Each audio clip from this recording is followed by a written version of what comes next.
Buongiorno a tutti, buonasera, scusate, benvenuti un'altra volta al nostro Birds Together. Siamo contenti un'altra volta di avervi qua. Nella giornata di oggi avremo un switch di lingue, quindi avremo un'intervista completamente in inglese, perché la persona a cui avremo il piacere di presentarvi vive in questo momento fuori dall'Italia, quindi anche per le persone che la guarderanno parliamo in inglese. Nella giornata di oggi vogliamo toccare un tema molto importante che è l'ecosostenibilità della moda. In questo momento tutti i grandi brand stanno comunque avendo un occhio di riguardo per quanto riguarda tutto quello che è l'environment e avere una filosofia ecosolidale. Quindi oggi presenteremo questa bellissima donna, una donna davvero speciale, quindi siamo contenti di averla qua e di presentarvela. Nel frattempo presento le mie bellissime colleghe che saranno con me oggi, la mia stupenda panterona Bali Lawal. Oh my God! Ero lì con bicchiere in mano. E la mia bellissima Jessica. Hello baby. Hello girls. How are you? Come state? Molto molto bene. Molto bene Jessica. Sempre bellissime e sempre pronte a parlare di argomenti interessanti come quello di ecosostenibilità della moda. Prego ragazze, siete contente? Siete pronte soprattutto? Io sono molto contenta e molto pronta perché questa donna che andremo a presentare oggi ha il perché decidiamo di presentare lei, no? Why we decide to present her on this project, because our product has a behind the same story that's very touching for me. And oh yes, during the show we're gonna ask her why she thinks that it's right for her to be a designer today, because she's very international woman. I mean, I met her in Milano. She lived almost everywhere in the world, and now she's back to where she's living. I've forgotten. Yeah, Oslo. Sorry. No way. Yeah, Norway. We have Maria from Norway. So for me, is that having someone like her, it's superwoman, working in the fashion industry now. But mostly, my questions today is going to be why she decided to also enter in the fashion system, because she used to live in Milano. So I want to know more about why she built up this project. So this is the reason why I really asked directly to her. I can't wait to speak to her. Yes. Okay, so let's introduce Maria. Hello, Maria. Hey, good evening, Italy. How are you? Hi, you're welcome. Fine, thank you. All the way from Norway. It's all the way from Norway. Yeah, it's -8 or 10 degrees here, and it's dark outside now, but we're keeping warm. Okay. How are you guys? Fine, thank you. You're doing so great. And thank you for inviting me. We are so glad to have you today, because this the theme that we're going to speak today, it's really, really important, the fashion environment and the environment. So let's know more about actually your brand. Yeah, so my brand started actually because of my son. He was born back in 2013, and he had challenges with his skin, which was eczema. So I tried to find, and in Norway, it's during winter time, it can get as cold as like -10, -15. So we need to wear wool. And the challenge is that when you have sensitive skin, you need to wear soft wool, and not all wool is soft. So I tried finding wool that was as soft as possible. And during that time, when I was trying as a customer to find a product that would fit me, it was really hard because of the fact that, back in 2013, 14, there weren't many brands that were transparent about their products or the production process. So the more I delved into trying to find the perfect product for me, the more I found out about the textile industry. And that's when I started thinking that, you know, I've been supporting a textile industry where I had absolutely no knowledge of how my clothes were made. Mm-hmm. So I got to, you know, I got to thinking that either I need to stop wearing clothes, or I could involve myself into perhaps developing a brand or a product that would step away from the status quo that was back in 2013, 2014. So that's basically how Ayooslo was founded, because of the need of a little boy. And then I put together the different aspects of the value chain, which then led to the brand Ayooslo. And Ayo is, by the way, a name which is African from the Yoruban language, which is East Africa, by the way. So the meaning of Ayo is joy. Yes. Wow. Happiness. Yeah. And Ayo became Ayo because my son wasn't able to say his name when he was 1 or 2 years old. So he started calling himself Ayo. So it's actually his nickname, Ayo of Oslo. Oh. Yeah. So that's how it all started. But especially, it's great the fact that it came out of a necessity, you know, that, as you said, that you came as a mother and as yourself, you know, so from the customer to a producer. So I like the idea of how it started, you know, and how Thank you, did you, Jessica. you're welcome. And how did you, let's say, how did you train yourself? How did you acquire all the possible knowledge? I mean, how did you make yourself who you are today? I have a background in product design. So I graduated from Central St. Martin's College of Art. I was actually recommended to take on a fashion design course, but I decided to go for product design because what I like about things in general is that they have a purpose, not only an aesthetic purpose, but a form and a function. So as a student, we were taught how to, you know, the thinking process behind a product. So you go through some stages, and first of all, you do a lot of research, which is fundamental. You need to find out what the challenges are. There's no point in just designing something when, you know, it doesn't fulfill any need. Then that product will just go into the bin and not ever be sold, or not ever be made, or not ever be bought. So I think that the process behind how I work is to understand, first of all, what are the challenges that we're facing. And when it comes to sustainability, there are so many different challenges. And in order to be sustainable, you can't be 100% sustainable, but at least you can try to be as sustainable as possible as a brand.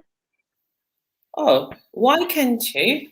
I mean, why is that possible? Because most of the times they're like, we are bombarded with this advertising about 100% sustainable, and you know, how can you please explain it to us and to the people watching us? Well, I can explain that in a very simple way, because when you buy a product in store, it's gone through different stages. First of all, maybe it's made, for example, clothing. The cotton is from, let's say, Kazakhstan or something, somewhere.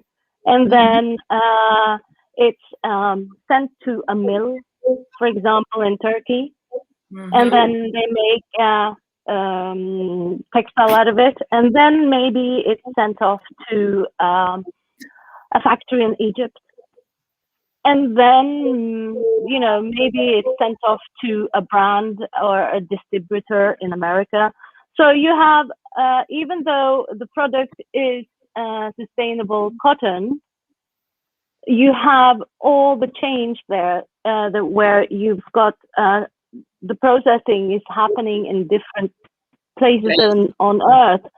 So even though you have the textile is sustainable, there are still aspects of the value chain that could be even more sustainable. So that's why I'm saying to be 100% sustainable, then you shouldn't really be making garments or buying clothes or using cars that uses fuel. Even though we want to be 100% sustainable, then, for example, look at Norway right now. I mean, driving a gasoline-driven car is a no-no according to the government. Therefore, they're subsidizing the use of electrical-driven cars. Yeah. Now, if you think about the fact that, okay, there is no emission during the use of the car, but what happens when you produce the battery? How much emission did it take to produce the battery? And then a battery has a lifespan. At one point, it will die. So what happens with the battery then? Where will it go? And all the toxins inside the battery. So you can say that driving electric-driven vehicles is sustainable, but then again, after the lifespan of the battery, what happens then? I will tell you what happened to the battery, Maria. I will tell you exactly what happened to the battery. Exactly what happened to the battery. It is what happened to all the clothes that we don't wear anymore in Europe, that's sent to Africa. Exactly. Okay, because like now, everybody, all the fashion designers are fighting so they're saying sustainability, So I was in Florence at last PT. They were talking about now we have to change the way we find a way to recycle some clothes and everything. So I raised up my hands and I said to them, so what about the one you guys sent to Africa?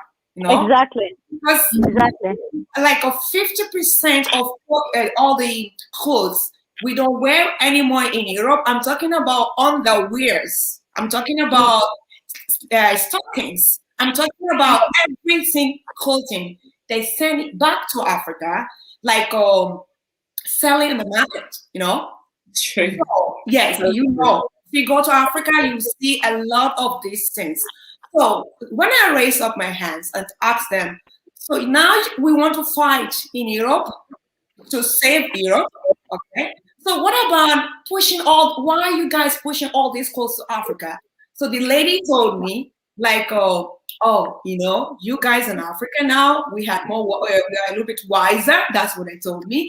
So we Africans, we should go back to Africa and tell our people that we should not collect those clothes that's coming from Europe, no?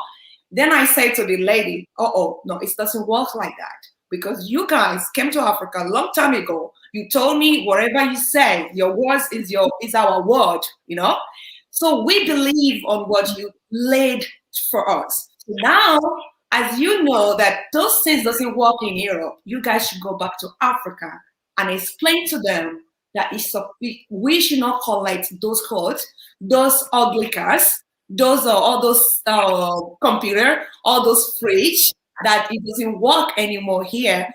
Because if you have to save the world, you cannot save only one part. You have to save everywhere. This is a big fight that I'm fighting every day. So I know, coming back to your product, I know you work with people in Mongolia, I know also anyone who bought your product, you giving some budget in Mongolia to help some families over there.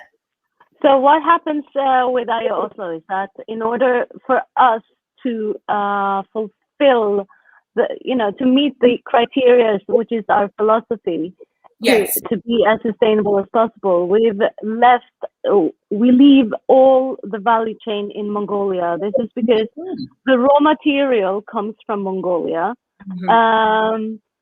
And we buy from herders that participate in the eco-management program, and that's because when you have a lot of livestock and you have a lot of goats, and goats have a tendency to eat vegetation to its root. So therefore, it can cause desertification, just like what's happening in China, because they also produce a lot of cashmere. So now we work with an NGO in Mongolia, and that NGO are working towards restoring and maintaining a cyclical pasture system. So rangeland is able to regenerate instead of turning into a desert. So we think that to be a sustainable brand, you need to start from the source. And what is the source? The source is Mother Nature. Yes. So Mother Nature gives us wool. Mother Nature gives us natural resources. So for example, cotton, or even synthetics is coming from Mother Nature. So basically, we need to take care of Mother Nature, and we can't just exploit and continue to exploit Mother Nature because of our own selfish needs. So I need the clothing as natural as possible, and this is in order to avoid using toxics, which goes back into nature. For example, if you dye or you color your clothing, there will be toxins which is added into the clothing for it to take on the color. So all our colors are all natural from the animal itself. And then we also knit in Mongolia. And this is how we are able to give back to local communities, because they get to have jobs. Instead of taking the raw material out of Mongolia and knitting, for example, elsewhere in the world, then it's better to just leave it in Mongolia. And we also save the environment from a lot of emission, because of the fact that if you take, for example, the raw material, as I explained previously, you process it in one country and then process it in another country. There's a lot of emission, CO2 emissions with that process. So because we have everything in Mongolia, we're able to lower the eco footprint of our garments, and at the same time, we're also able to give back to local communities. Per today, we are also entering into a partnership with a knitting factory here in Norway, which is an ideal organization, and they are also they employ people who would normally not be employed because of their challenges. They are born with challenges, yet people with challenges, they would like to be useful. They would like to work as we do, all of us. So they are now going to start knitting some small stuff for us. So we'll be having a knitting factory in Mongolia as well as in Norway. For me, the story behind your project is so important. The story behind, as you let's say, come piantato, as you plant all the people who work with you, as you show them, as you give back, as you select the right people to work with you. And one was you say right now, like we have to take care of Mother Nature, and that's really important to think about, all of us. And one thing I want to say is that we work with young designers a lot. What I always say, talk to with the young designers, is that we have a lot of designers out there, but if as a young person today, if I want to buy your clothes, I want to buy the story behind each of your pieces, because it's not anywhere to buy clothes. But the soul of my hand, that's what I feel the energy, because I know I am wearing something very special, and this will make my day brighter, Yeah. So I think this is so important for all of us today to contribute in a way as you are doing your own with your own project, with your hire. So really, thank you, Bali. Thank you so much. I mean, we try to keep in mind.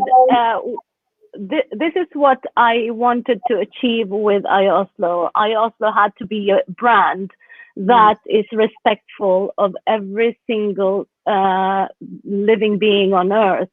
So not only from the start to the processing, but also respectful to the customers in terms of that we are able to deliver them quality and also a product with integrity. And that's why we try always to find solutions to the challenges that we have. We always try to use high quality wool on high quality product. And I always try to develop designs that are not supposed to be high fashion right now, but they're supposed to last a lifetime unless you wear it out. Because of, the high quality of the material, it's not going to be a throwaway garment. It's going to be something you're going to cherish and you're going to love.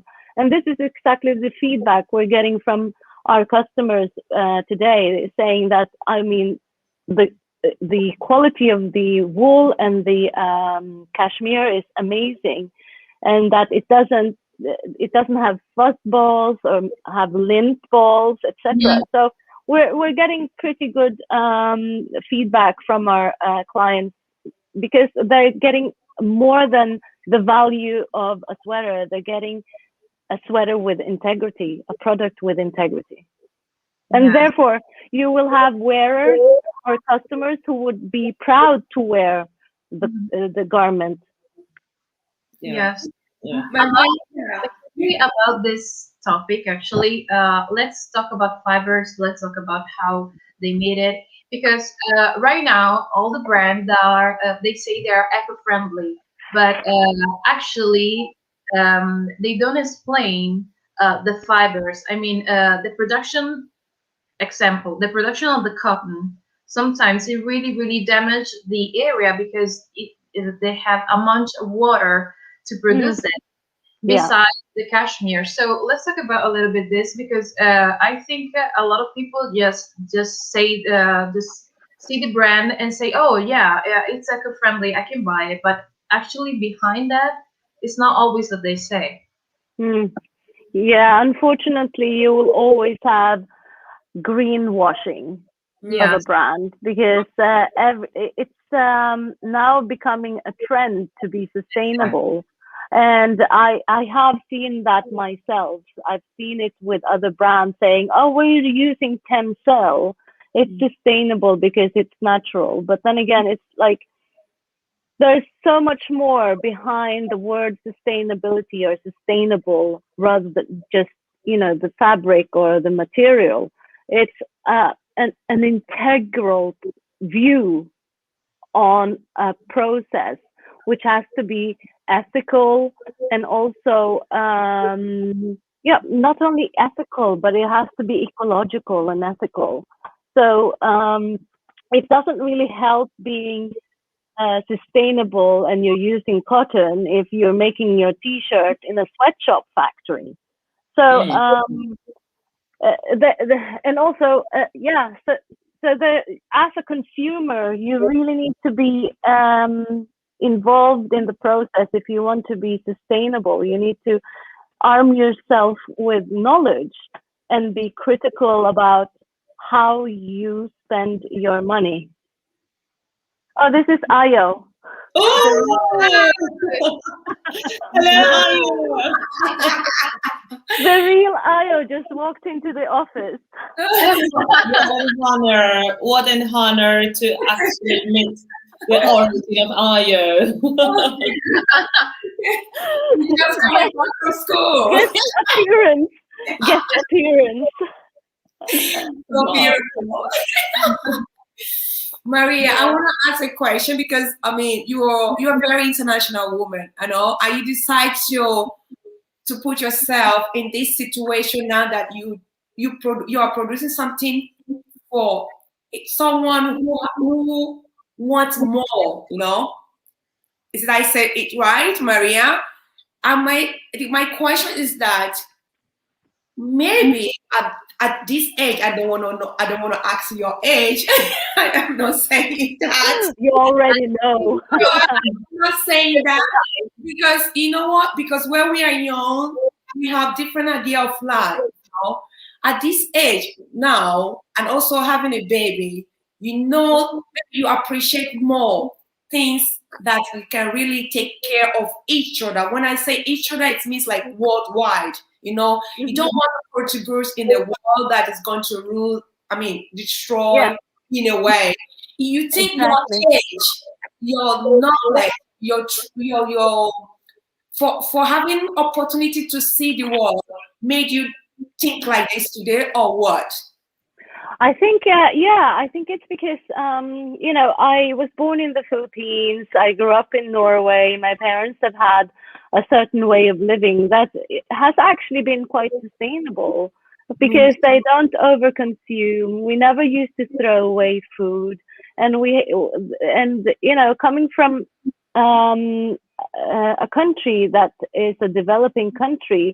I think sustainability is an automatic part of your everyday living. So yes, I have been influenced by my background, and what also influences me now is how horrifying it is to see how much we overproduce and overconsume, and then how much we throw away all these resources, and how we exploit Mother Nature in order to be able to produce something that's going to be a throwaway culture. So for me, I just felt like I needed to be a part of something that wasn't so inconsistent. I just needed to, and also I think that it's important for us in our generation to be role models. I mean, I think that we, after all, we are just borrowing Earth. We don't own Earth. We are borrowing it from the future generation. So I think that it was handed over to us in a very poor state by the ones who were borrowing it prior to us. And I think it's about time to take responsibility and to at least be a part of a solution and not a problem. Oh, I like that, to be part of the solution, not a problem. Absolutely. Yeah. So I think that's kind of like what drives me, and I think that's kind of manifested in my personality, that you know, always try to find a solution when you have your challenges, always. Yeah.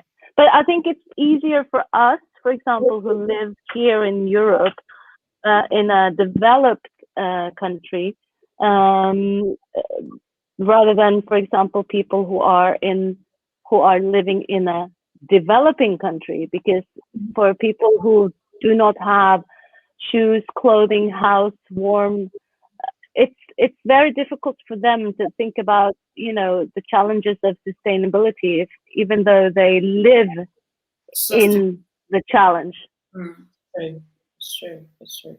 But as you so far during the interview, you really demonstrated this idea of everlasting, of evergreen, of eternity. So saving the earth, saving the earth, producing something that will last in time. Now, does this also reflect in the colors and you said that it reflects in the style because you want like a sort of timeless kind of clothing? Does that also reflect in the colors? Because I see that they're all kind of very neutral.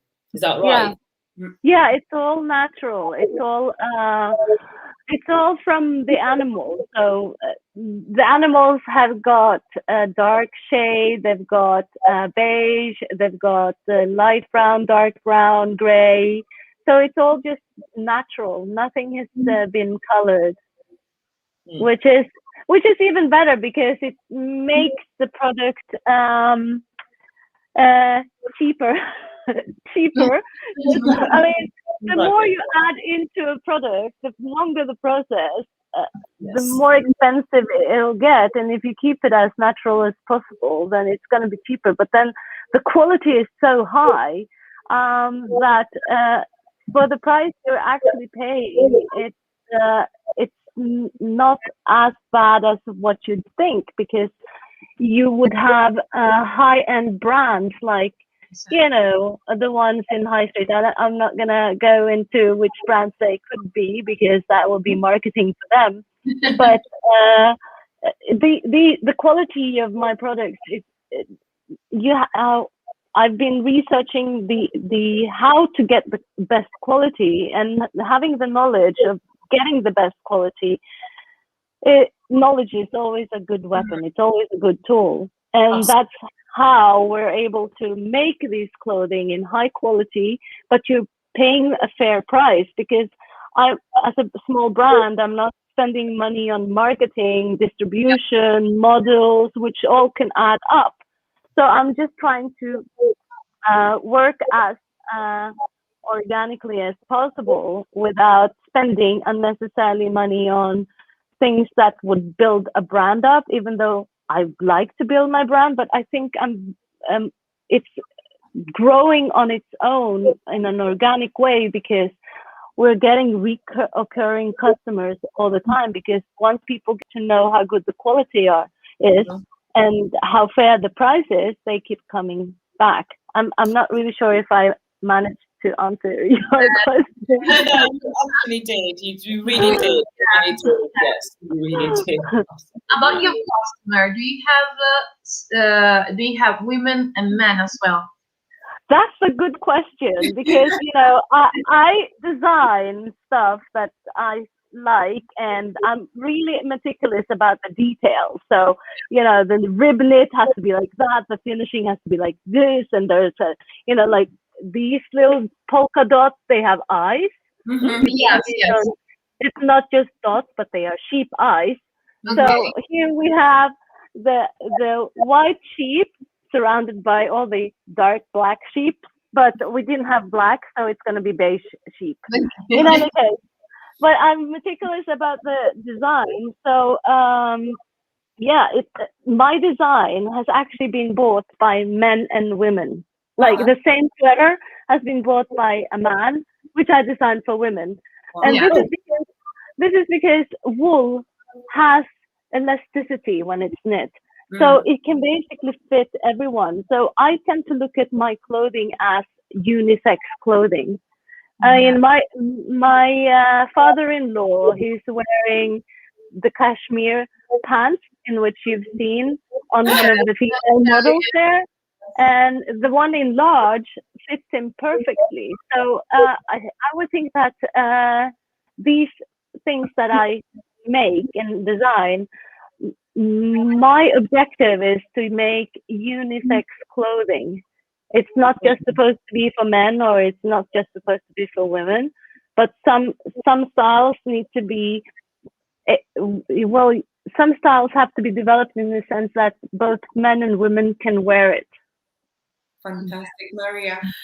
One thing I want to say that I love your marketing strategy, you know, because you did not produce large quantity of product to sell out, to make advertisement, mostly what other some designer did to into the market. You did a lot of research before you put yourself in the market. This is really, really, really, really amazing. Also, thank you.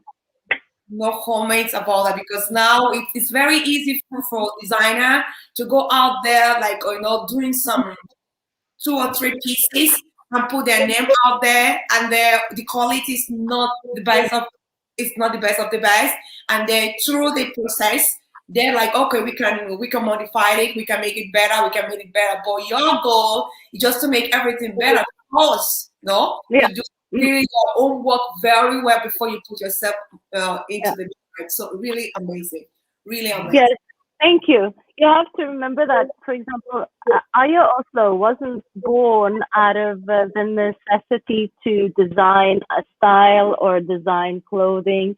It was born out of the necessity of having a product that would meet a requirement.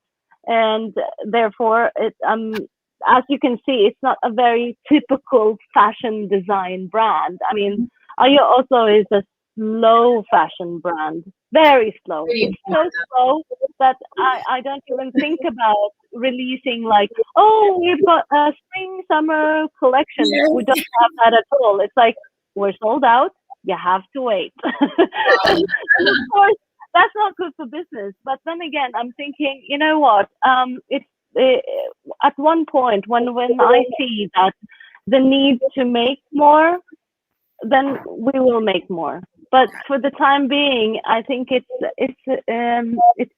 makes good sense to keep the pace as we've done, and focus on improving the value chain so it can get even greener, and then expand into maybe even more products like plaids or homeware, and because we already have a dressing robe, but which is more or less like a plaid when you're cold.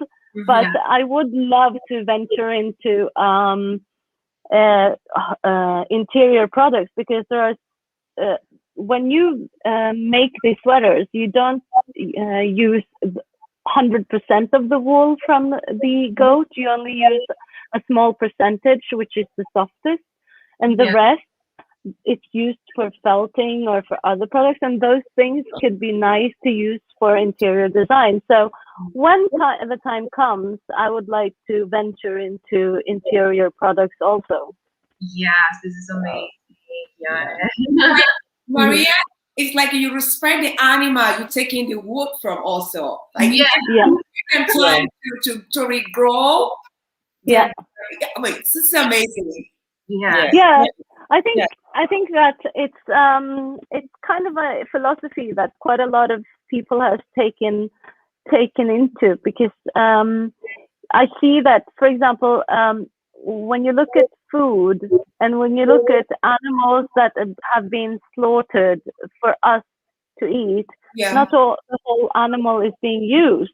And now you have more and more restaurants that would buy one whole animal, and then they tell you on the menu that we use the whole animal, everything of it, because we don't want to have to kill an animal and just get the fillet, which doesn't make sense. And this is the kind of, the same philosophy that I'm trying to adapt. What can I use from, for example, when you produce textile, you have cutoffs. And all of that you can gather, and then you can make something out of it. So I'm trying to, research that aspect too. But of course, there's a lot of things to explore. It takes time. Yeah. I like it. I like you're sort of like the Birkin of the Kashmir. It's not about. Yes, because it's not about the quantity, it's about the quality. So you don't have, even to have a Birkin, you need to book it some years in advance, So this is what you are. I should probably have a pre-sale. Because I'm thinking that with my team, that because we're so slow, we should probably have a pre-sale. So that people can now see that this is coming out. It's going to take a little while, but it will be here in like 7 months, which is really abnormal when you come to think of it. Because fashion nowadays, I mean, I know for a fact that one of those high-end fast fashion brands. They churn out new styles every single week in store. Yes. We're never going to be like that, unfortunately, or fortunately. Unfortunately. Because, I mean, who would need to buy a new cashmere sweater every single week? Doesn't make sense. And so for us, you're going to use the goats, yeah. So I just wanted to ask a question. Since you are a melting pot of culture, so I was wondering which one is the one that you lead on your brand. I mean, it's your background, or right now your culture where you live right now, that it's a mix and the brand come out like that. Yeah, I think I probably use everything that I have accumulated. I think that being brought up in a different country from the country I was born in, and also having studied abroad and having all these influences whilst growing up, I think that really is something that created me and formed me to becoming who I am. I think that with all the knowledge that we are able to gather and how we today live, this is how I have been shaped. And I think that knowledge is first and foremost the most important thing that has shaped me and formed me. The knowledge of how things were in the past and how we are able to influence the future. Yes. So this is so amazing. Guys, ask questions. Maria's here to answer your questions. Wow. Maria, are you here for them? Please ask questions so she can answer you guys. Wow, what a woman. So how are things then? Thank you so much, Bali. You're so great. You girls are great. Thank you for having me here. Just wondering, how are things in Italy when it comes to sustainability? Wow. Well, Bali, go ahead. I mean, for example, here in Norway, we have something called Innovation Norway, which I explained to you is the one catalysator. How do you say that in English? A catalyst for innovation.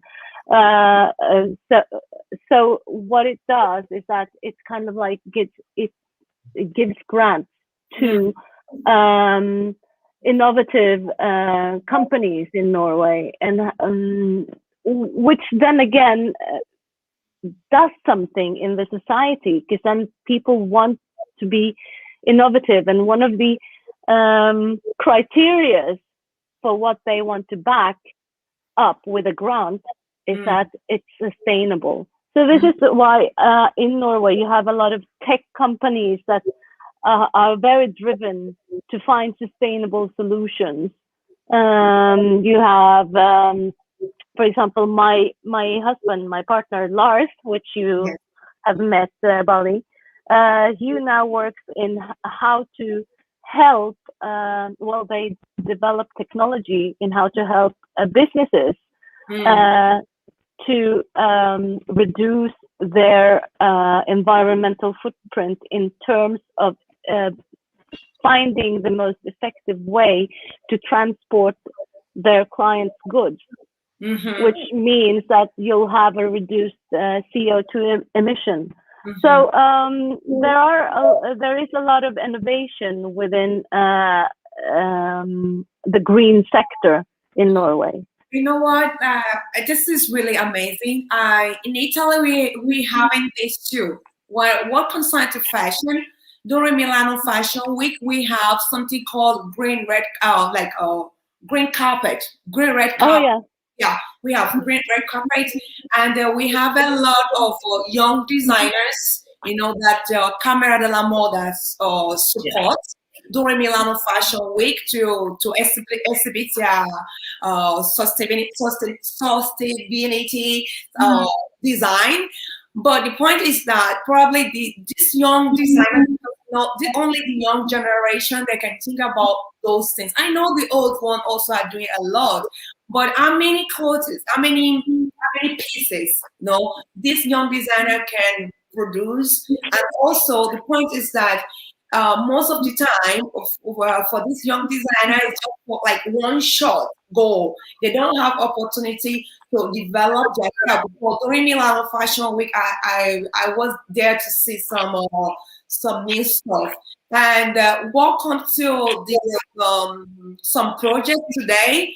In any projects that you have to present or to find some people to support your project, they want to know also about the side of sustainability, because no one wants to put money on a project today that is not going to help our environment. That's what I know. But for this situation of COVID, just like everything stays like a more or less standby, maybe during the spring summer we see what's going to happen. But for what I mean, around last year or last 2 years, Milano Fashion Week, they were working towards that. For today, I don't know what's going to be the situation, because if you look at it, Milano Fashion Week calendar, everybody's talking about digital fashion show, but who are there to go and see all the materials to know more about the materials that they are using.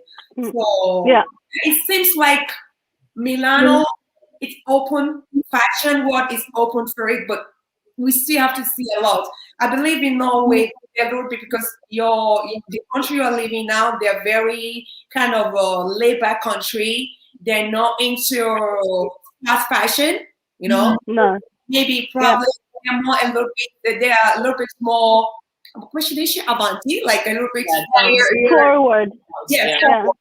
Forward on this situation. But let's see what's gonna come out in a few years in Milano. But we are working on it.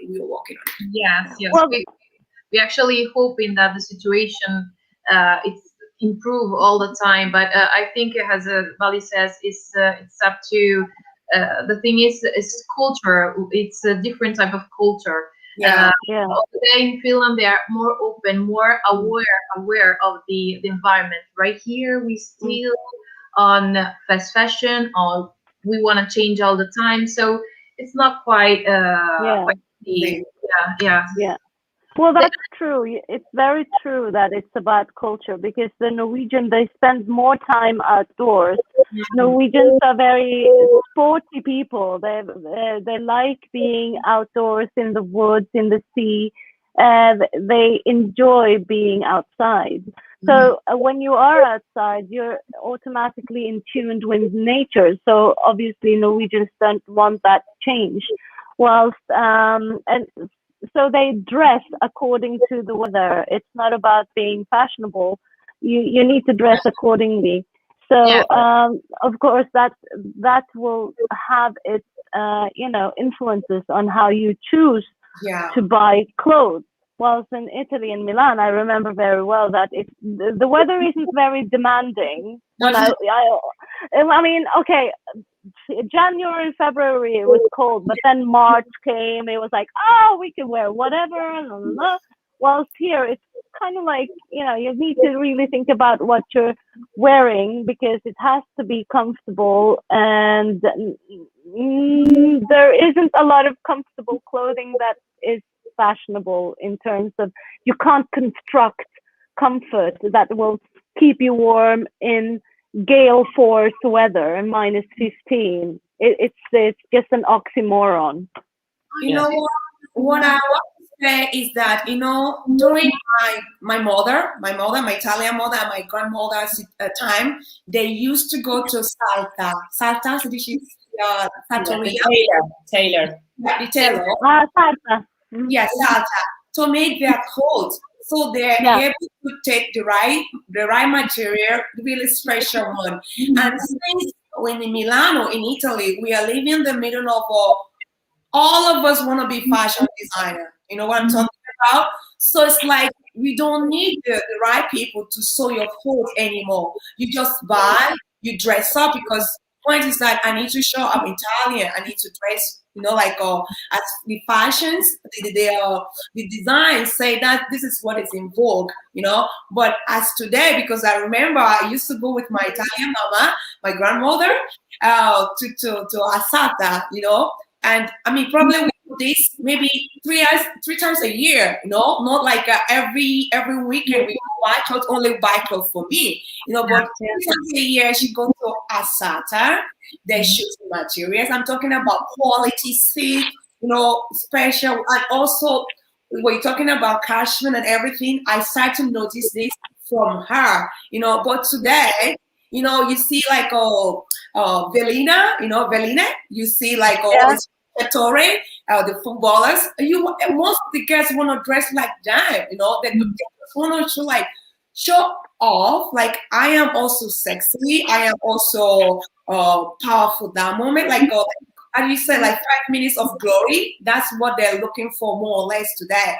So as you said before, all of us, we have to work for the world we want to live, So this, I think, this is our choice now to give back to the world what we want to see. So I mean, we are doing what we can do on our side. I hope the Italian young generation can give more than what we are doing, because we really, really, really need it. No, I think it's like as I said, it's a time of, it's a matter of process, maybe in the past, I have a sort of belief that this year and the years to come in Italy as well, we will see this kind of change. We'll have to more in terms of the quality instead of the cost things. Also because anytime a person, this is historical, anytime a population's going through a very difficult moment, it goes back to what are the main essential principles of life. So I guess that this will be also seen also in the fashion. So it's not going to be, I think that in a certain way, the fast fashion will pass in a certain way. It will lose its trend and will become trendy in a certain way. The evergreen, the everlasting clothes, the not the super shocking colors, but things that will last and that will be reused in time. So I guess it's been historical, so hopefully it's going to happen this time as well. I mean, seeing what happened and what we went through. So Maria, sorry, we have 2 minutes to go, Maria, before we go. So when is gonna be the time to present your new collection? Because I mean, I want to know. Yes. Should we share the news, Bali? Yeah, please share the news, people. The news is that Bali is going to be fronting our collection as our model. Oh! So in fact, COVID has managed to put a stop to that. It was supposed to have been released last year. So I actually met Bali last year in Milan when the restrictions were lifted, and we had a photo shoot. But unfortunately, because we have not been able to knit the garment yet, COVID, it will be postponed to this year. So stay tuned. We have a lot of exciting footage of the gorgeous Miss Bali Lawal. And I'm so excited to release it very soon. The photos are ready, but the clothes aren't here. So we're just going to wait until the clothes arrive. So Maria, now, before we go again, most of the designers are doing a digital presentation, digital fashion show. Are you going to do something like that, or what is going to be your presentation? Well, the thing is, I don't really create that many new styles every single year, but I think that maybe once we have been able to have as many styles as possible, then to be able to create a fashion show. Alternatively, I'm thinking of collaborating with another small brand that maybe makes other things than sweaters, so we can have a fashion show But stay tuned. We'll keep you updated in any case. Yeah. Okay. Thank you. Definitely. Yeah. Thank you to you guys. Thank you. Thank you for having me. Thank you, Maria. So much. Thank you so much for your sincerity. Thank you for explaining, for adding to our knowledge, because so many things we didn't know about sustainability. So thank you so much, and stay blessed. We are following you, and we're waiting for the next things to you. Yeah. So all the people that Thank you for having me. Thank you, yeah, Maria. all the people that were watching, if you have any question, just post it, and then Maria and our team, we're gonna reply as soon as possible. So thank you everyone to be with us today. Thank you, Maria, for being with me and with my beautiful Bali Lawal and Jessica. You guys, thank you so much for watching. Thank you so much, Maria. Thank you for popping Maria. by. Before you go, Maria, can you just tell them where we can get your collection, where we can see some stuff? Yes, you can go onto our website or just look into our Instagram, Ayo_Oslo, and from there you'll have a link to our website. On our website, you'll be able to see the collection, which is going to be released with the lovely, gorgeous Miss Bali Lawal very soon.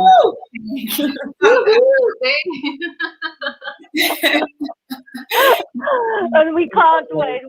I'm absolutely dying to release those images, but obviously it'll have to wait until we've got the garments. So just just look forward to it. It's going to be so amazing. Me too. Yeah. So go on to www.ayooslo.com. Good one, All Mary. right. So thank you, everyone. Thank you so much. Thank you, everyone. You. See you next week. Bye. Have a nice weekend.